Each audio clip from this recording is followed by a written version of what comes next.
Salut, c'est Val. Aujourd'hui on se retrouve pour une nouvelle vidéo. Dans cette vidéo je vais vous parler un peu des avancées au sujet de la Suède. Donc là on est à quasiment pile un mois du départ. On est le 3 décembre 2024, je pars normalement le 15 janvier 2025.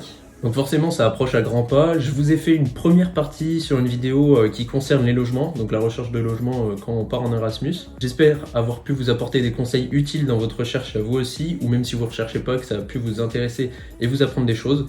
Et donc là je viens officiellement d'envoyer mon contrat de mobilité à la scolarité de mon école.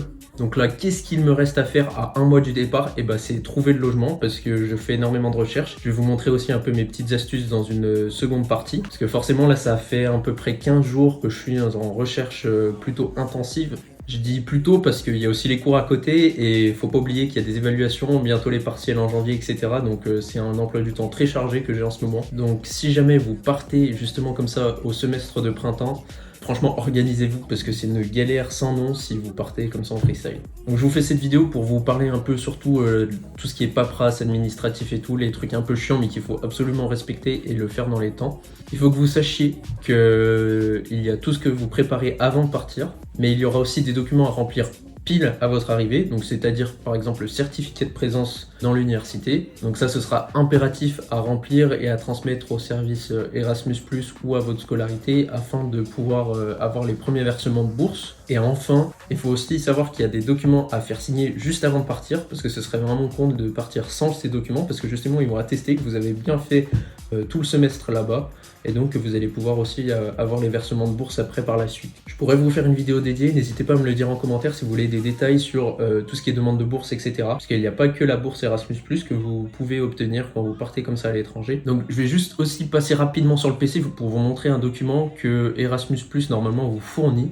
Donc voilà le document en question. Comme vous pouvez le voir à l'écran, il vous demande donc avant le départ d'avoir fait un contrat de mobilité Erasmus, donc ça c'est fait. Pour ma part, là, je vais aller cocher, etc. Faire la copie de la carte européenne d'assurance maladie, donc ça, il faut vraiment la joindre aussi.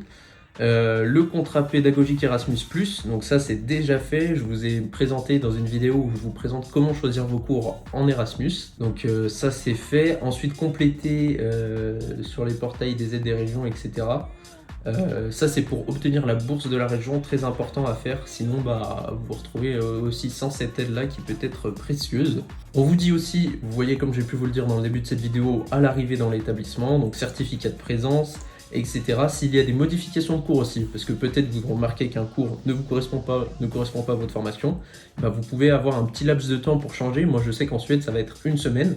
Au-delà d'une semaine de cours passés, je ne pourrai plus changer. Donc s'il y a des modifications à faire, il faut que ce soit vraiment fait dans les temps et très rapidement, en arrivant. Et enfin, à la fin du séjour, logique, il va aussi falloir donner le certificat final de présence, donc précisant les dates effectives justement de début et de fin de votre semestre. Le rapport, très important, lorsque vous allez faire un Erasmus, il va falloir fournir et transmettre un rapport. Justement, ce rapport étudiant, il vise à présenter par exemple le coût de la vie, comment vous êtes débrouillé, est-ce qu'il y a eu des difficultés d'adaptation et tout. Ça, j'aurai l'occasion de vous le faire justement quand j'aurai fini mon expérience et on verra un peu ce que ça donne ensemble. Il faudra aussi, justement pour une bourse régionale, transmettre un autre rapport de séjour, ce qui est logique parce qu'en fait, il faut attester que vous avez bien fait et aussi donner votre retour sur l'expérience. Le relevé de notes pour attester que vous avez bien aussi validé les acquis.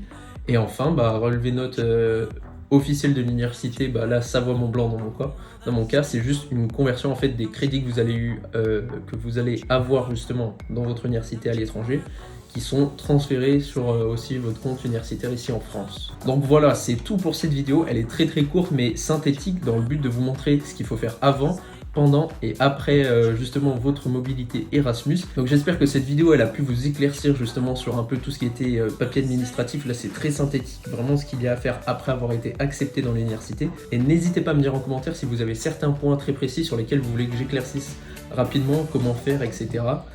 Ça pourra vous aider et en aider d'autres. Et donc ce serait avec grand plaisir que je lirai vos commentaires. Allez, tchuss!